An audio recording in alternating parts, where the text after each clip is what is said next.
ഈശോയ്ക്ക് സ്തുതിയായിരിക്കട്ടെ. ആത്മീയഭോജ്യത്തിൽ ഇന്ന് നാം വിചിന്തനം ചെയ്യുന്ന വിഷയം, ചിലരെ കാണാൻ സാധിക്കും മറ്റുള്ളവരെ പഴിക്കുന്നത് ഒരു ശീലമാക്കി മാറ്റിയിരിക്കുന്നവർ. വേറെ ചിലരെ സംബന്ധിച്ചിടത്തോളം എന്തെങ്കിലും ഒരു കാരണം കണ്ടെത്തി മറ്റുള്ളവരുടെ മേൽ പഴി ചാരുക എന്നുള്ളത് അവരുടെ സ്വഭാവത്തിൻ്റെ ഭാഗമായി മാറിയിരിക്കുകയാണ്. ശരിക്കും വചന വെളിച്ചത്തിൽ ചിന്തിച്ചാൽ പിഴച്ചു പോയവർക്ക് പഴിക്കാൻ പറ്റും. ഈ പിഴച്ച് പെറ്റു എന്നൊക്കെ പറയുന്ന അങ്ങനത്തെ കാര്യമല്ല. നമുക്ക് ഒരു തെറ്റ് വരാതെ, അല്ലെങ്കിൽ നമ്മുടെ ഭാഗത്തു നിന്നും ഒരു വീഴ്ച വരാതെ നമുക്ക് മറ്റുള്ളവരെ പഴിക്കാൻ പറ്റത്തില്ല. നമ്മൾ കാണുന്നുണ്ട് ചില ബൈബിൾ സന്ദേശങ്ങളൊക്കെ എടുക്കുകയാണെങ്കിൽ, യോഹന്നാന്റെ സുവിശേഷം 8-ാം അധ്യായത്തിൽ നമ്മൾ കാണുന്നു ഒരു സ്ത്രീയെ, വ്യഭിചാരത്തിന് പിടിക്കപ്പെട്ട ഒരു സ്ത്രീയെ കൊണ്ട് വരുന്ന ഒരു രംഗം. അവിടെ നമ്മൾ കാണുന്നു കർത്താവ് അവസാനം പറഞ്ഞൊരു കാര്യമുണ്ട്, നിങ്ങളിൽ പാപമില്ലാത്തവർ ആദ്യത്തെ കല്ലെറിയട്ടെ. ഇവിടെ ആരുമില്ലായിരുന്നു എന്ന് പറഞ്ഞാൽ, നമുക്ക് തെറ്റുപറ്റാതിരിക്കുമ്പോൾ മാത്രമാണ് മറ്റുള്ളവരെ വിധിക്കാനുള്ള ഒരവകാശം ഉണ്ടാവുക. അങ്ങനെയുള്ള ആരാ ഉള്ളേ എന്ന് പറഞ്ഞ പോലെ, ശരിക്കും നമ്മൾ മറ്റൊരാളെ പഴിക്കുമ്പോൾ നമ്മൾ തന്നെ അവിടെ പിഴയ്ക്കുകയാണ് ചെയ്യുന്നത്. പഴിക്കരുത് എന്നുള്ളത് കർത്താവ് തന്നിരിക്കുന്ന ഒരു നിർദ്ദേശമാണ്.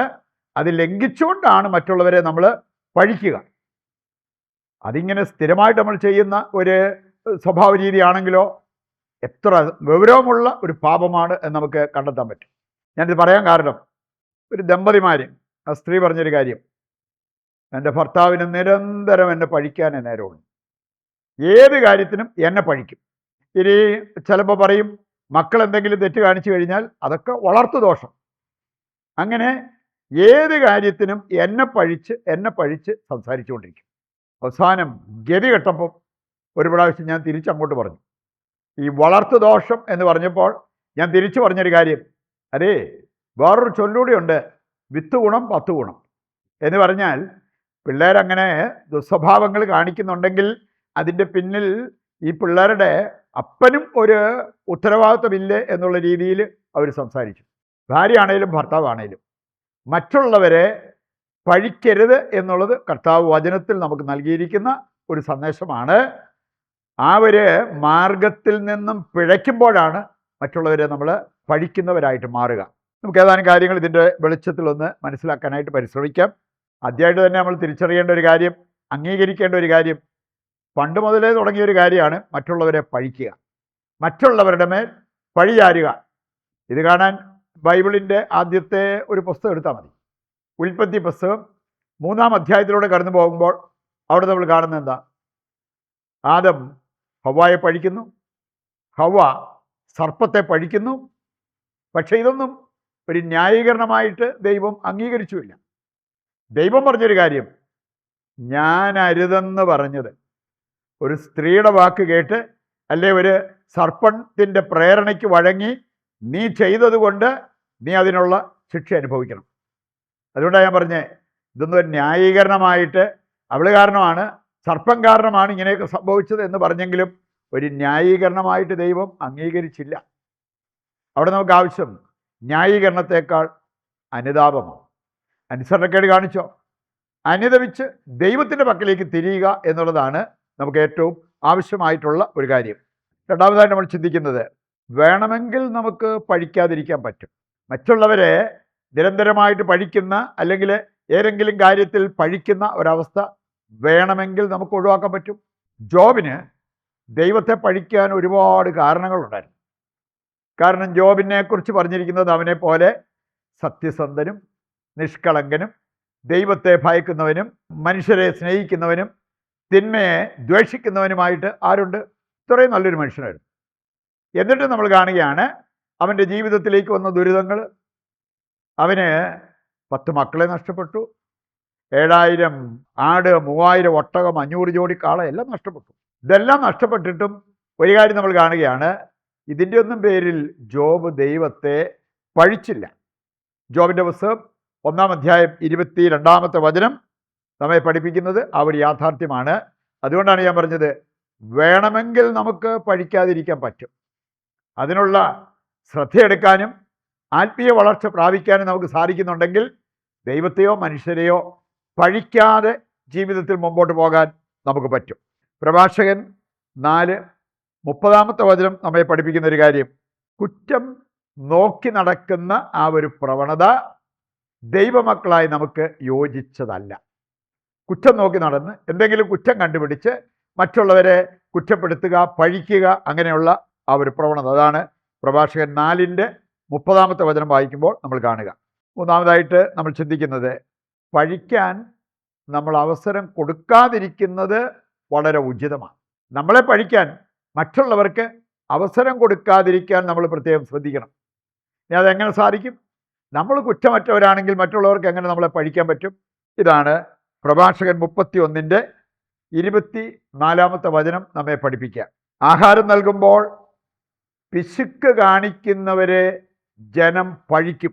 പിശുക്ക് കാണിക്കാതിരിക്കുകയാണെങ്കിൽ അത് വരികയല്ലോ.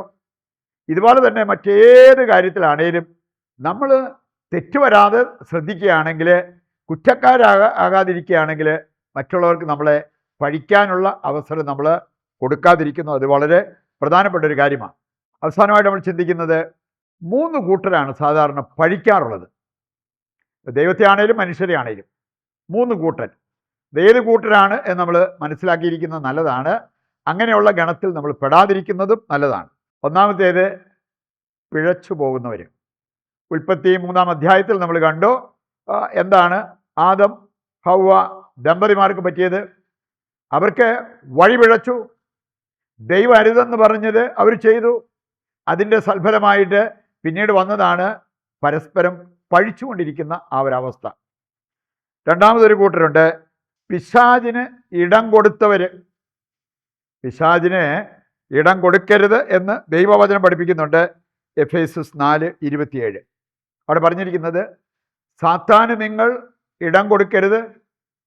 സാത്താൻ ഇടം കൊടുത്താൽ അവൻ്റെ ഒരു സ്വഭാവം പഴിക്കുക എന്നുള്ളതാണ്. പഴിചാരുക, മറ്റുള്ളവരുടെ മേൽ പഴിചാരുക, ദൈവത്തെ പോലും പഴിക്കുക, ഇതെല്ലാം സാത്താൻ്റെ ഒരു സ്വഭാവമാണ്. സക്കറിയ 3-ാം അധ്യായം 1-ാമത്തെ വചനം എടുക്കുമ്പോൾ, ജോഷുവായിൽ കുറ്റമാരോപിക്കുന്ന, അവനെ പഴിക്കുന്ന സാത്താനെ നമുക്ക് കാണാൻ പറ്റും. അവൻ്റെ സ്വാധീന വലയത്തിൽ കഴിയുന്നവരെ ഉറപ്പായിട്ടും മറ്റുള്ളവരെ പഴിക്കും. മൂന്നാമത്തേത്, അഹങ്കാരികളാണ് മറ്റുള്ളവരെ പഴിക്കുക. ഞാൻ പറഞ്ഞല്ലോ, വേറൊരാളെ വിധിക്കാൻ അവകാശം നമുക്ക് കുറ്റമില്ലാത്ത ഒരവസ്ഥയിൽ നമ്മൾ ജീവിക്കുമ്പോഴാണ്. നിങ്ങളിൽ ആരെങ്കിലും എനിക്ക് പാപമില്ലെന്ന് പറഞ്ഞാൽ അവർ ആത്മവഞ്ചന ചെയ്യുന്നു എന്നുള്ളത് 1 യോഹന്നാൻ 1:8-9 വചനങ്ങൾ വായിക്കുമ്പോൾ നമ്മൾ കാണുന്നതാണ്. എന്ന് പറഞ്ഞാൽ നമുക്കെല്ലാവർക്കും നമ്മുടേതായിട്ടുള്ള കുറ്റങ്ങളും കുറവുകളും പാപങ്ങളും ബലഹീനതകളും ഒക്കെ ഉണ്ട്. അത് മനസ്സിലാക്കാതെ കണ്ട് ഇരിക്കുന്ന വ്യക്തികൾ, അഹങ്കാരത്താൽ നയിക്കപ്പെടുന്ന വ്യക്തികൾ, അവരാണ് നിരന്തരം മറ്റുള്ളവരെ പഴിക്കുക. ഇങ്ങനെയുള്ള കാര്യങ്ങൾ ഒഴിവാക്കി ജീവിക്കുവാൻ വേണ്ട കൃപയ്ക്കായി ദൈവത്തോട് പ്രാർത്ഥിച്ചുകൊണ്ട് പ്രതിഷ്ഠാ ജപത്തിൽ നമുക്ക് പങ്കുചേരാം. ദൈവത്തിൻ്റെ വചനം ശ്രവിച്ച നമുക്ക് ആ വചന നിറവിൽ നമ്മുടെ എല്ലാ ആവശ്യങ്ങളെയും ഇതിൻ്റെ എല്ലാ പ്രാർത്ഥനാ നിയോഗങ്ങളെയും കർത്താവിൻ്റെ കരങ്ങളിൽ സമർപ്പിച്ച് ദിവ്യകാരുണ്യത്തിൻ്റെ ആശീർവാദം നമുക്ക് സ്വീകരിക്കാം. യേശുവേ നന്ദി, യേശുവേ സ്തുതി, ഹല്ലേലൂയ, യേശുവേ ആരാധന, യേശുവേ നന്ദി.